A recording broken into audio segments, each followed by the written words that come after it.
నమస్కారం city news కి స్వాగతం. ముందుగా ముఖ్యాంశాలు.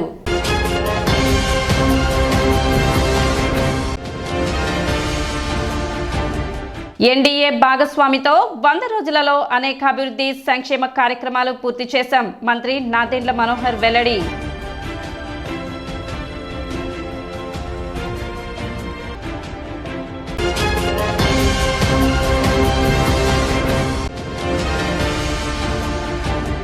కలియుగ దైవం వెంకటేశ్వర స్వామి లడ్డు ప్రసాదంలో దోషులను కఠినంగా శిక్షించాలి. పట్టణ బీజేపీ నేతల డిమాండ్.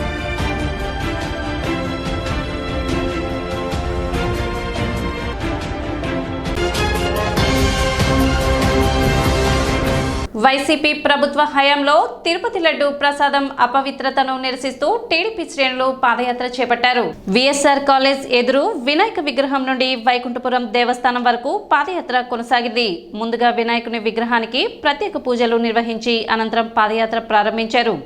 ఈ సందర్భంగా వైకుంఠపురంలో ప్రత్యేక పూజలు జరిపారు. నాటి ముఖ్యమంత్రి జగన్మోహన్ రెడ్డి జాతి మొత్తానికి క్షమాపణ చెప్పాల్సిన అవసరం ఉందన్నారు.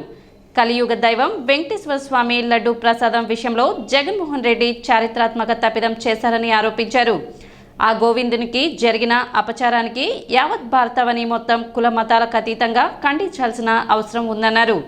తిరుపతితో పాటు మిగిలిన దేవాలయాల్లో కూడా ప్రసాదం విషయంలో ప్రభుత్వం పటిష్ట చర్యలు తీసుకోవాలని, దీనికి సంబంధించిన దోషులను కఠినంగా శిక్షించాలని డిమాండ్ చేశారు. భక్తుల మనోభావాలను దెబ్బతీసిన దోషులను కఠినంగా శిక్షించాలని డిమాండ్ చేశారు. కార్యక్రమంలో పెద్ద ఎత్తున మహిళలు, కూటమి శ్రేణులు పాల్గొన్నారు.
ఎన్నో కోట్ల సంవత్సరాల ఈ సృష్టిలో ఎప్పుడు రానటువంటి అపచారం, అపవిత్రత తీసుకొచ్చినటువంటి గత ప్రభుత్వం పాలకులకి ఈ సమాజంలో ఉన్నటువంటి ప్రతి ఒక్కరు కూడా ప్రపంచవ్యాప్తంగా కూడా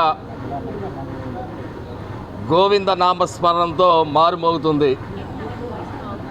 ఆ గోవిందుడికి జరిగినటువంటి అపచారాన్ని ఖచ్చితంగా మానవతావాదులందరూ కూడా ముక్త ఖండంతో ఖండించాలి. ఎంత దుర్మార్గుడైనా కానీ దేవుడి జోలికి, గాలి జోలికి, నీరు జోలికి, నింగి జోలికి వెళ్ళరు.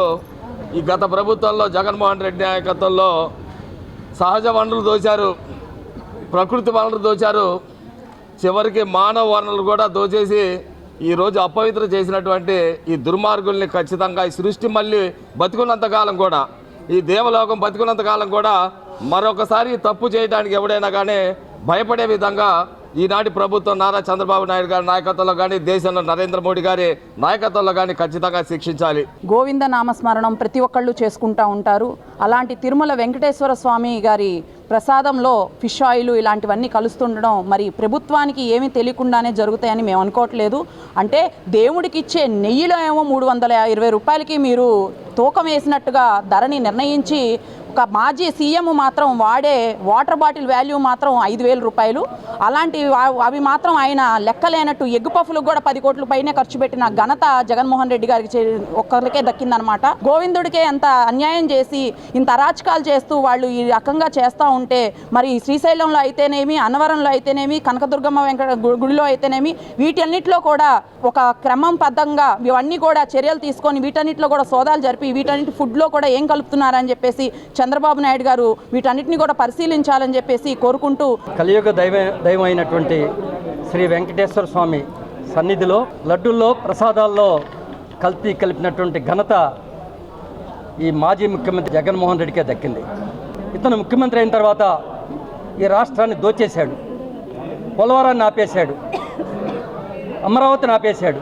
ఇటీవల వరదల్లో ప్రకాశం బ్యారేజీని సైతం పడగొట్టాలనే ప్రయత్నం చేసినటువంటి దుర్మార్గమైన ముఖ్యమంత్రి ఈ జగన్మోహన్ రెడ్డి, మాజీ ముఖ్యమంత్రి. మరి తిరుపతి ప్రసాదాల్లో యావత్ భారతదేశము మరి మొక్కుకునే ఆరాధ్యమైనటువంటి వెంకటేశ్వర స్వామి సన్నిధిలో ప్రసాదాల్లో మరి లడ్డూల్లో కల్తీ కలిపి ఒక దుర్మార్గమైన చర్యకి మరి ఈయన కానీ వైసీపీ ప్రభుత్వం కానీ ఆనాటి మరి చైర్మన్లు కానీ ఆ రకంగా చేశారంటే చరిత్ర క్షమించదు. మరి అలాంటి చరిత్ర క్షమించని వ్యక్తిని మరి ప్రధానమంత్రి గారు కానీ ఇప్పుడు ముఖ్యమంత్రి గారు తప్పకుండా కటకటాల్లో వేయించి ఈ యొక్క జాతికి క్షమాపణ చెప్పాల్సిన అవసరం ఎంతైనా జగన్మోహన్ రెడ్డి ఉందని చెప్పి కోర్టులు సైతం ఇతన్ని కటకటాల్లోకి వెళ్ళే విధంగా మరి చర్యలు తీసుకోవాలని చెప్పి నేను సవినయంగా ఈ కలియుగ స్వామి మరి సన్నిధిలో మరి చెప్పుకుంటూ, వాళ్ళకి వెళ్ళి బోర్డు మెంబర్స్గా వాళ్ళకి కావాల్సిన దర్శనాలు చూసుకున్నారో తప్పితే ఎటువంటి భగవంతుడికి సేవ చేయడం కోసం అయితే వాళ్ళు వెళ్ళలేదు. భారతదేశంలోనే కాదు ప్రపంచవ్యాప్తంగా ఉన్న భక్తులందరి మనోభావాలు దెబ్బతీశారు కాబట్టి వీళ్ళపైన కఠినమైన చర్య తీసుకోవాలి. రామ మందిరంలో శ్రీరాముల వారి విగ్రహ ప్రతిష్ఠ టైంలో 1,00,000 లడ్లు పంపించి కొన్ని వేల మందికి నోళ్లను అపవిత్రం చేసిన వీళ్ళకి భగవంతుడు, గవర్నమెంటు, నరేంద్ర మోడీ గారి నేతృత్వంలోని సెంట్రల్ గవర్నమెంట్ తగిన చర్య తీసుకుని కఠినంగా శిక్షించాలని కోరుతున్నాను. కూటమి ప్రభుత్వం వచ్చి 100 రోజులు పూర్తయిన సందర్భంగా ఎన్డీఏ భాగస్వామితో అనేక కార్యక్రమాలు అభివృద్ధి సంక్షేమంతో పూర్తి చేశామని మంత్రి నాదెండ్ల మనోహర్ తెలిపారు. ఎన్డీఏ కూటమి అధికారంలోకి వచ్చి 100 రోజులు పూర్తయిన సందర్భంగా ప్రభుత్వం తరపున చేసిన సంక్షేమం మరియు అభివృద్ధి కార్యక్రమాలపై తెనాలిలోని క్యాంప్ కార్యాలయంలో ఆయన మీడియా సమావేశం నిర్వహించారు. 100 రోజులు మా రిపోర్ట్ కార్డు విడుదల చేస్తున్నామని చెప్పారు. స్వార్థం కోసం, స్వలాభం కోసం రాలేదని ప్రజలు అభివృద్ధి కోసం ముందుకు వెళ్తున్నారని తెలిపారు.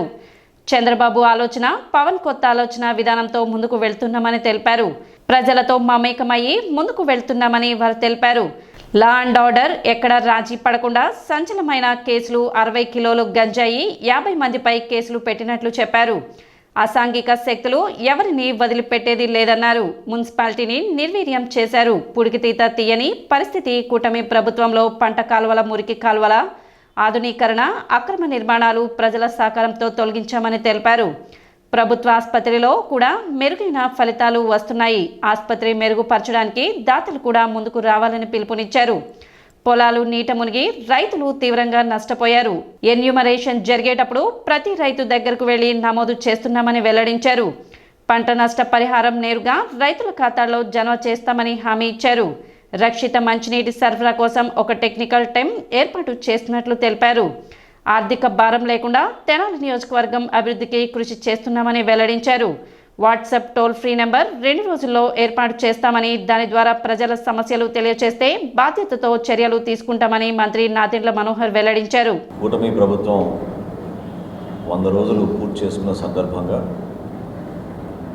క్షేత్రస్థాయిలో ప్రత్యేకంగా తెనాలి నియోజకవర్గంలో మేమందరం సమిష్టిగా చేసిన అనేక కార్యక్రమాలు, ఎన్డీఏ భాగస్వాముల పార్టీలుగా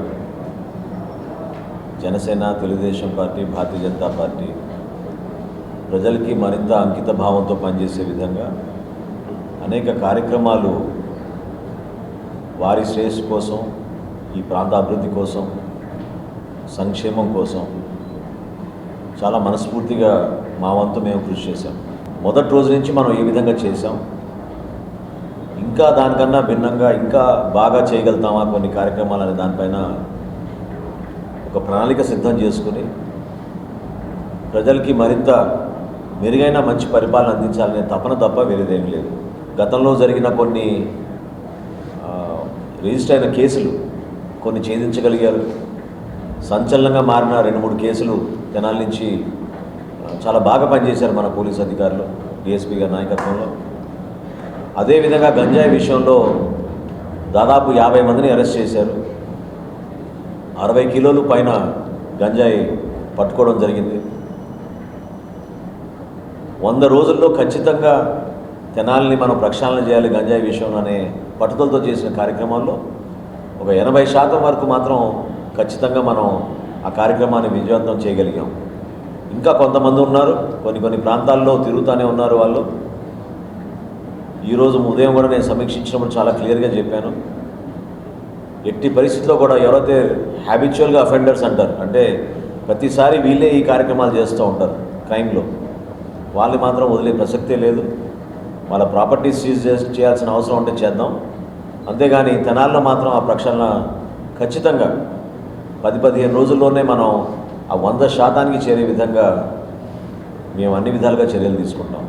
ఎంత పెద్ద వర్షం పడినా, 24 సెంటీమీటర్ల వర్షం పడినా ఇబ్బంది లేకుండా ఎప్పటికప్పుడు నీళ్ళు వెళ్ళిపోయేటట్టు తెనాల్లోనే కాదు పరిసర ప్రాంతాల్లో కూడా ఇరిగేషన్ కాలువలన్నీ కూడా మనం పూడికలు తీసాం.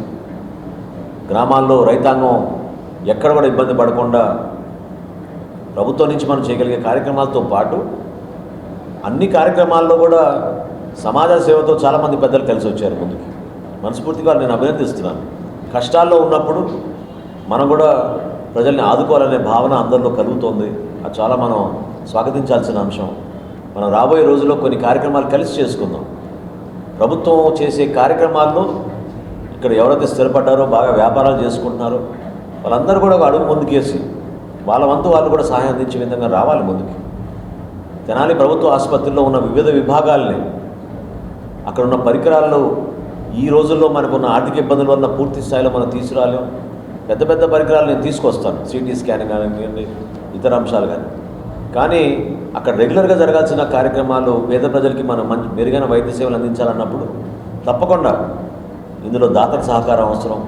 దాతల రూపంలో కాకుండా మీరు దాన్ని అడాప్ట్ చేసుకుని కొన్ని విభాగాల్ని మీరు ఒక్కొక్కరు ఐడెంటిఫై చేయగలిగితే తప్పకుండా ఒక మార్పు తీసుకొచ్చి ఒక ఆదర్శవంతమైన హాస్పిటల్గా తెనాలి హాస్పిటల్ని తీర్చిదిద్దుతామని ఈ సందర్భంగా మీకు తెలుపుకుంటున్నాను. కాబట్టి ప్రతి రైతును ఆదుకోవాలనే ఉద్దేశంతో ఎన్యుమరేషన్ జరిగేటప్పుడు ఖచ్చితంగా ఇంటింటికి వెళ్ళి ఎక్కడ పొరపాటు జరగకుండా, సుమారు 17,000 ఎకరాలు మనం నష్టపోయాం. ప్రతి రైతును ఆదుకునే విధంగా ఆ నమోదు చేసుకునే విషయంలో పొరపాటు జరగకుండా మొట్టమొదటిసారి ఈ ప్రభుత్వం వచ్చిన తర్వాత కౌలు రైతుని గుర్తించి డైరెక్ట్గా వాళ్ళ అకౌంట్లోకే ఈ నష్టపరిహారం పడే విధంగా ప్రభుత్వం నుంచి ఈ ఎన్డీఏ ప్రభుత్వం నిర్ణయం తీసుకుని మేము ముందుకు వచ్చాం.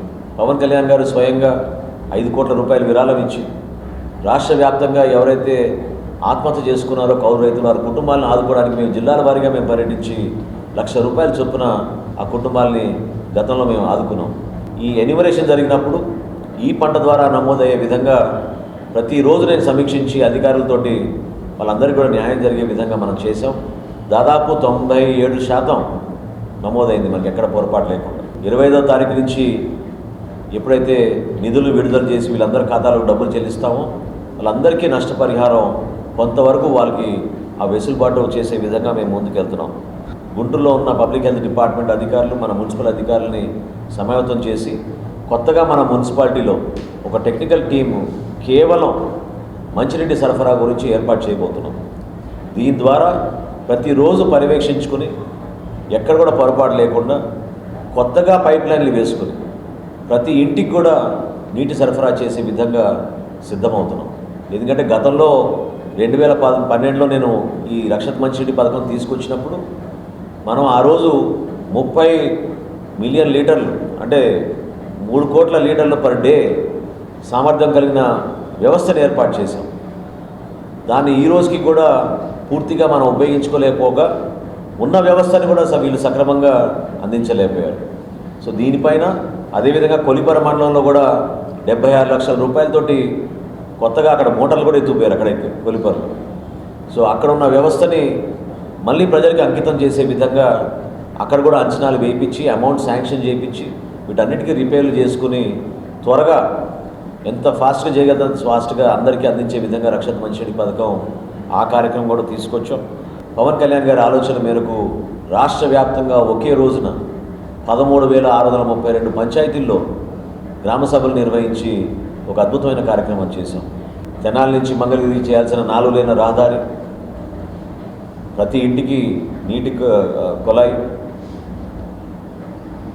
ప్రజల్లో మెరుగైన పాలన అందించే విధంగా మన తెనాలి నియోజకవర్గాన్ని, మన తెనాలి పట్టణాన్ని అద్భుతంగా ఒక మంచి ప్రణాళికతోటి కొత్త కార్యక్రమాలు తీసుకొచ్చి మనం పూర్తి చేసుకుందాం.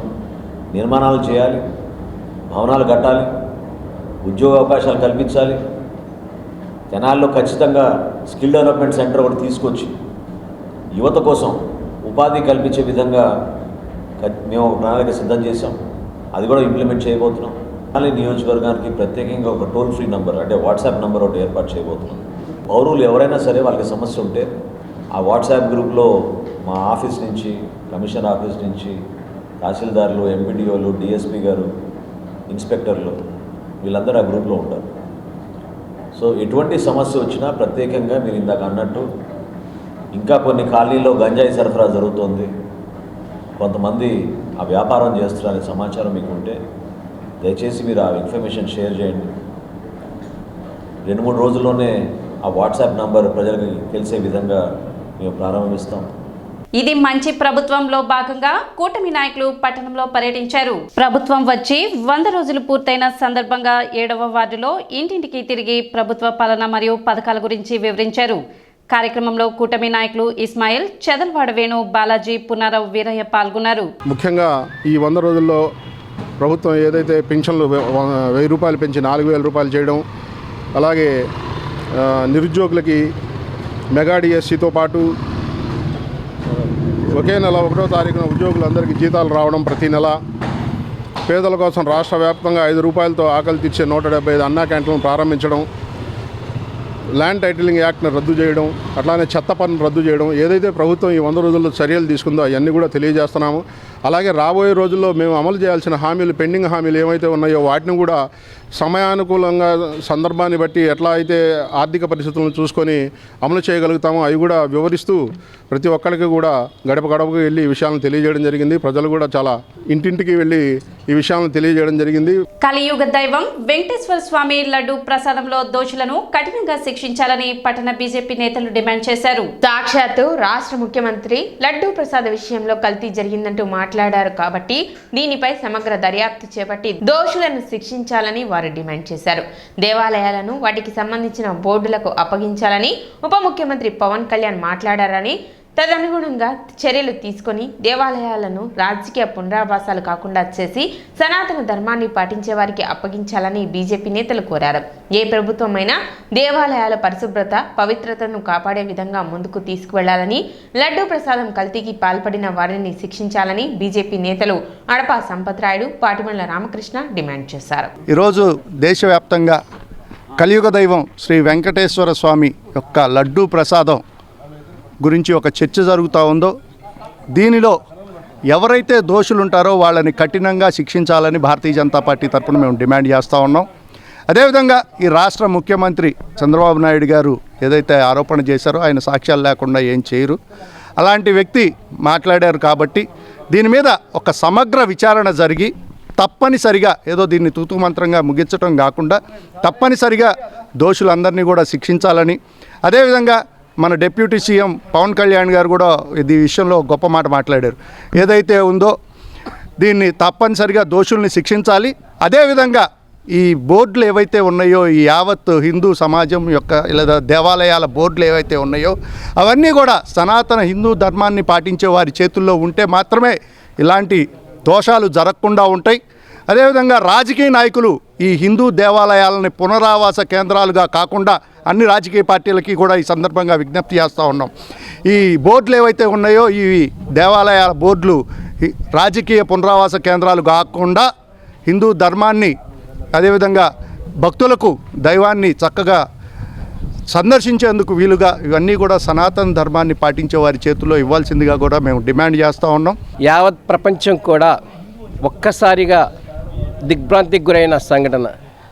తిరుమల తిరుపతి దేవస్థానంలో అపవిత్రమైన కార్యక్రమం జరిగిందని రాష్ట్ర ముఖ్యమంత్రి చంద్రబాబు నాయుడు గారు చెప్పటం, యావత్ భక్తులందరి మనోభావాలన్నీ కూడా ఒక్కసారిగా కళావికలమైపోయినాయి. నూనె మీద కానీ ఆ నేతి మీద కానీ సమగ్ర దర్యాప్తు జరిపించడంతో పాటు ఈ జరిగిన అపచారానికి సంరక్షణ కూడా చేయాల్సిన బాధ్యత కూడా ఉంది. ఎందుకంటే ఈ రోజున కూడా ఆ దేవుడి యొక్క కృపతోనే మనమందరం కూడా ముందు నడుస్తున్నాం.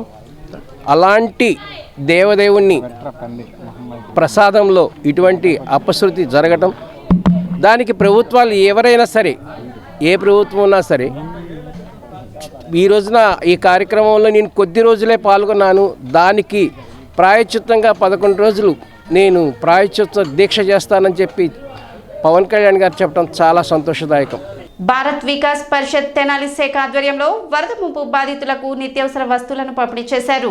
కొల్లూరు మండలంలోని పెసర్లంక గ్రామం, బట్టిప్రోలు మండలంలోని పెదలంక గ్రామాలలో సుమారు 300 కుటుంబాలకు 2.5 లక్షల విలువ చేసే నిత్యావసర వస్తువులు, దోమతెరలు, నూతన వస్త్రాలు అందించేందుకు ఆదివారం సుల్తానాబాద్లోని సరస్వతి శిశు మందిర్ వద్ద నుండి 5 లారీల ద్వారా తరలించారు. అంబటి మారుతీరా హిందూ చైతన్య వేదిక రాష్ట్ర సహాయ సంయోజక్ పాటిబండ్ల రామకృష్ణ జెండా ఊపి వాటిని ప్రారంభించారు. కార్యక్రమంలో పరిషత్ కార్యదర్శి హరిపూర్ణ ప్రసాద్, ఆర్థిక కార్యదర్శి పివిబి రమేష్ బాబు, బీజేపీ పట్టణ అధ్యక్షులు అడప సంపత్రాయుడు, శిశు మందిర అధ్యక్షులు సామల లక్ష్మణ్ బాబు, ఎర్రంశెట్టి హనుమంతరావు, ప్రధాన కార్యదర్శులు రాజేంద్ర కుమార్ మరియు భారత్ వికాస్ పరిషత్ సభ్యులు రంగారావు, చుండూరు సాయి, భాస్కర్ని శ్రీనివాసరావు, ఉల్లంగంటి శ్రీనివాసరావు, కడియాల సునీల్ తదితరులు పాల్గొన్నారు. మనకి మొన్న జరిగినటువంటి బుడమేరు వాగు పొంగడం వల్ల వచ్చిన వరదల వల్ల విజయవాడ మరియు లంక గ్రామాలన్నీ పూర్తిగా మునిగిపోవటం, పంట నష్టం, ఇళ్ల నష్టం, ఇళ్ళకి డ్యామేజ్ బాగా జరిగింది.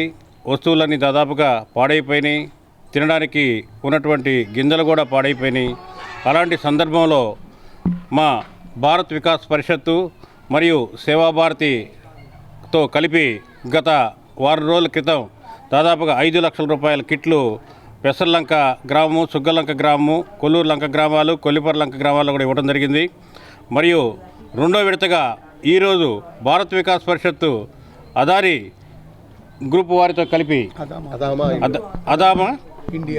అందామా ఇండియా లిమిటెడ్ గ్రూప్ వారితో కలిపి వారి ఆర్థిక సహాయము మరియు మా సభ్యుల యొక్క సహాయ సహకారాలతో మేము ఈరోజు 300 కిట్లు 2 విలేజ్లకు ఇస్తున్నాము. మన జరిగిన వరదల్లో ఈ భారత్ వికాస్ పరిషత్ వారు సారిందా చెప్పిన విధంగా అన్ని రకాలుగా సేవలు అందిస్తున్నారు.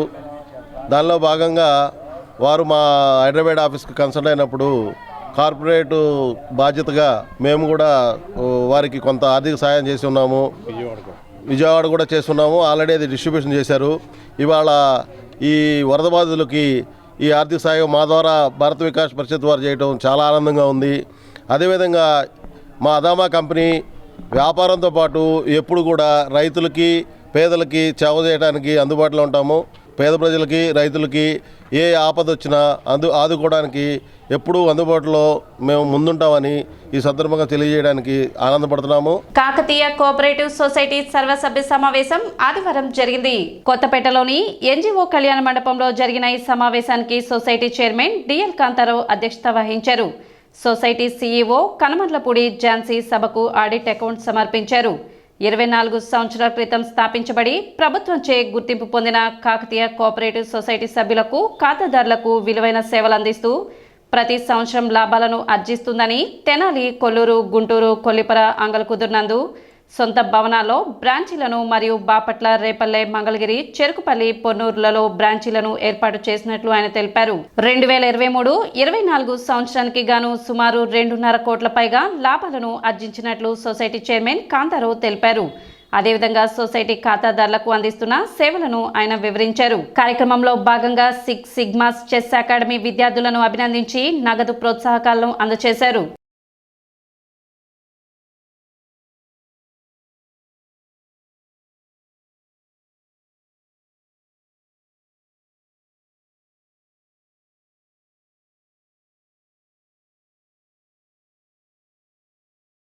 ఇరవై 24 సంవత్సరానికి సంబంధించిన కాకతీయ కోఆపరేటివ్ సొసైటీ యొక్క సర్వసభ్య సమావేశం ఎన్జిఓ కళ్యాణ మండపంలో జరిగింది. ఈ కాకతీయ కోఆపరేటివ్ సొసైటీ యొక్క జనరల్ బాడీ మీటింగ్కి అత్యధిక సంఖ్యలో సభ్యులు ఉన్నారు. ఆ సభ్యుల్లో అత్యధికులు మీటింగ్కి హాజరయ్యారు. అది గొప్ప సంగతిగా మేము భావిస్తాం. ఎందుకు భావిస్తామంటే మేము సమర్పించిన జమా ఖర్చుల పట్టిక, లావాదేవీల యొక్క వ్యవహారం, వీటన్నిటిని వాళ్ళు వినాలా, వినదంటే ఏదైనా లోపాలు ఉంటే వాళ్ళు మాకు చెప్పాలా, అట్లా చెప్పాలని మేము కోరుకుంటున్నాం. అట్లా సభ్యులు దాన్ని బాగా పరిశీలించి మాకు సందేశం, సూచన ఇస్తే మా సొసైటీ డెవలప్ కావటానికి, ప్రజల నుంచి మరిన్ని డిపాజిట్స్ రూపంలో డబ్బు రావడానికి బాగా అవకాశం ఉంటుందని మేము కోరుకుంటాం. ఆ రకంగా ఎక్కువ మంది హాజరయ్యే దానికోసంగా మేము ప్రచారం చేస్తాము. ప్రతి సభ్యుడికి కూడా మేము లెటర్స్ వేస్తాము, పేపర్ ప్రకటిస్తాము. ఎందుకు ఇంత చాకరీ ఎందుకు చేస్తున్నామంటే సభ్యులు ఎక్కువ మంది రావాలి.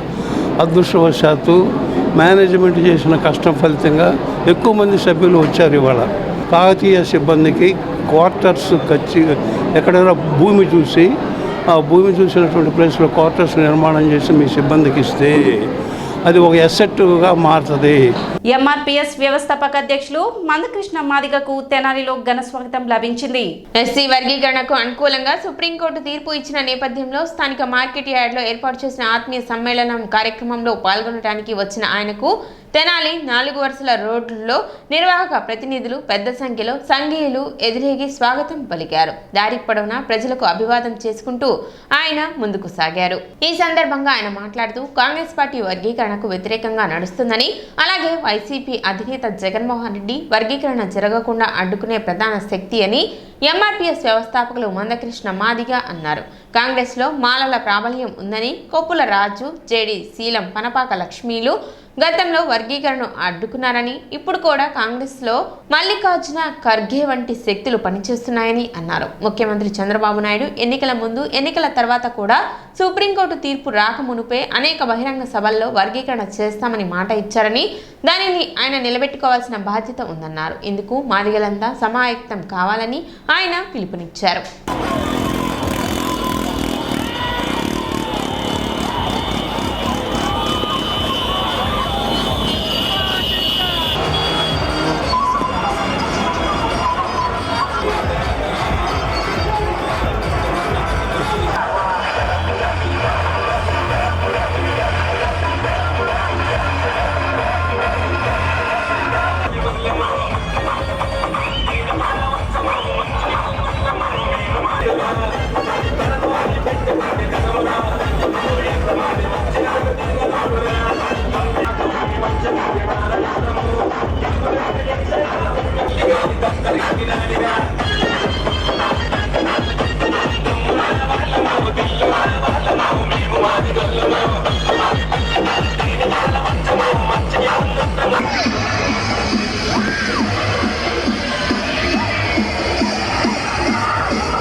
సుప్రీంకోర్టు తీర్పు వచ్చిన మాట, వర్గీకరణకు అనుకూలంగా వచ్చిన మాట, మన జాతి గెలిచిన మాట ఎంత వాస్తవమో దాన్ని అమలు చేయించుకోవడం మీద మనం దృష్టి పెట్టాల్సిన అవసరం మనకున్నది.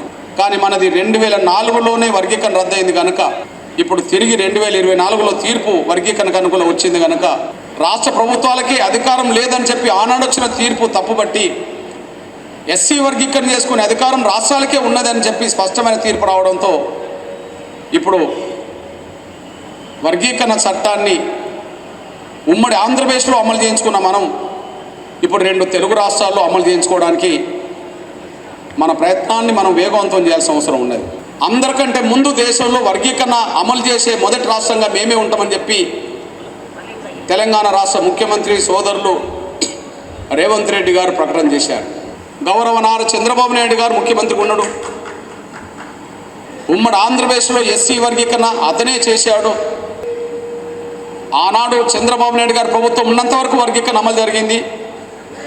కాంగ్రెస్ ప్రభుత్వం రాగానే సుప్రీంకోర్టు సాంకేతిక కారణాలతో రాష్ట్రాలకు అధికారం లేదనే పేరుతో ఉమ్మడి ఆంధ్రప్రదేశ్లో కాంగ్రెస్ పరిపాలిస్తున్న రోజుల్లో, కేంద్రంలో కాంగ్రెస్ పరిపాలిస్తున్న రోజుల్లో సాంకేతిక కారణాలు సాకు చూపెట్టి వర్గీకరణ రద్దు చేయడం జరిగింది. ఈ 2024లో మళ్ళీ వర్గీకరణ కోసం సుప్రీంకోర్టు తీర్పు వచ్చే సమయానికి కేంద్రంలో గౌరవ పెద్దలు బీజేపీ నరేంద్ర మోడీ గారి ప్రభుత్వం, ఇక్కడ ఆంధ్రప్రదేశ్లో మళ్ళీ చంద్రబాబు నాయుడు గారి ప్రభుత్వం ఉన్నది. ఎస్సీ రిజర్వేషన్ల వర్గీకరణ కట్టుబడి ఉన్నామని, ఖచ్చితంగా వర్గీకరణ చేసే బాధ్యత నేనే తీసుకుంటామని చంద్రబాబు నాయుడు గారు ఎన్నికలకు ముందే ప్రతి బహిరంగ సభలో ప్రకటన చేశాడు. అంటే ఎన్నికలకు ముందే అంత ధైర్యంగా చెప్పడం అంటే అర్థమైంది, ఎవరు ఓట్లేసినా ఏకపోయినా నేను మాత్రం మాదిగల పక్షాన్ని ఉంటానని ఆనాడే ఆయన చెప్పిండు. ఎన్నికలు వచ్చిన తర్వాత ఫలితాలు వచ్చినాక గౌరవ చంద్రబాబు నాయుడు గారు ముఖ్యమంత్రి ప్రమాణ స్వీకారం చేసినాక ఇంకా సుప్రీంకోర్టు తీర్పు రాకముందే ఆయన సొంత నియోజకవర్గమైన కుప్పం అసెంబ్లీ నియోజకవర్గానికి వెళ్ళినప్పుడు ఆ బహిరంగ సభలో కూడా ఎస్సీ వర్గీకరణ ఖచ్చితంగా నేను కట్టుబడి ఉన్నా, త్వరలోనే చేస్తాననే మాట ఆయన మాట్లాడడం జరిగింది. రాజకీయ శక్తికి ఎదిగిన రోజు మన చుట్టూ దేశాన్ని, మన చుట్టూ రాష్ట్రాన్ని తిప్పడానికి మనకు అవకాశం ఉంటుంది. దేశ రాజకీయాలు మాదిగల వైపు చూసేటట్టుగా కూడా చెప్తాను నేను. కానీ మీరు ఏ పార్టీలో చేరకపోయినా మంచిదే, కానీ జగన్మోహన్ గారి పార్టీలు మాత్రం మాదిగల ఎవరు ఉండదు, దాన్ని మాత్రం నేను విజ్ఞప్తి చేస్తున్నాను. నేను నిజంగా జాతిని గెలిపించడం కోసం ఒక సైన్యంగా పనిచేసింది నా జాతి బిడ్డలు ఎంఆర్పీఎస్ అనుబంధ విభాగాలన్నీ యుద్ధంలో పనిచేసినాయి. మనకంటే వాళ్ళు శక్తివంతులే, కానీ మనతో జరిగిన పోరాటంలో సమాజం యావత్తు నుంచి వాళ్ళు ఒంటరి అయిపోయినరు. సమాజం యావత్తు మద్దతు మాదిగ జాతి పొందగలిగింది. మనకు శక్తి చాలా ఉంది. ఈనాటి గెలుపు మనం వెంటనే అమలు చేయించుకుంటే 100 తరాల బిడ్డల భవిష్యత్తుకు ఉపయోగపడుతుందనేసి మీరు మర్చిపోదు. ఆ నరేంద్ర మోడీ గారికి కూడా మనం అండగా నిలబడాల్సిన బాధ్యత మనకు ఉన్నదనేసి కూడా మర్చిపోదని విజ్ఞప్తి చేస్తూ, ఏది ఏమైనా భవిష్యత్తు రాజకీయ నిర్ణయాలు ఎట్లా ఉన్నా ఆ రాజకీయ నిర్ణయానికి నా జాతి కట్టుబడి ఉంటే జాతిని మరింత ముందుకు నడపడానికి అవకాశం ఉంటుందనేసి కూడా మర్చిపోదని సైనా కోరుకుంటూ సిటీ న్యూస్ ముగించే ముందు ముఖ్యాంశాలు మరోసారి.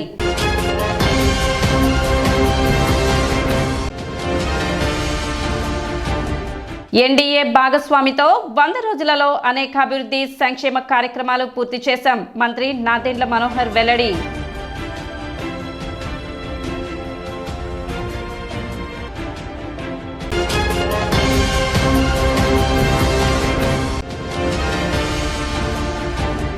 కలియుగ దైవం వెంకటేశ్వర స్వామి లడ్డు ప్రసాదంలో దోషులను కఠినంగా శిక్షించాలి. పట్టణ బీజేపీ నేతల డిమాండ్.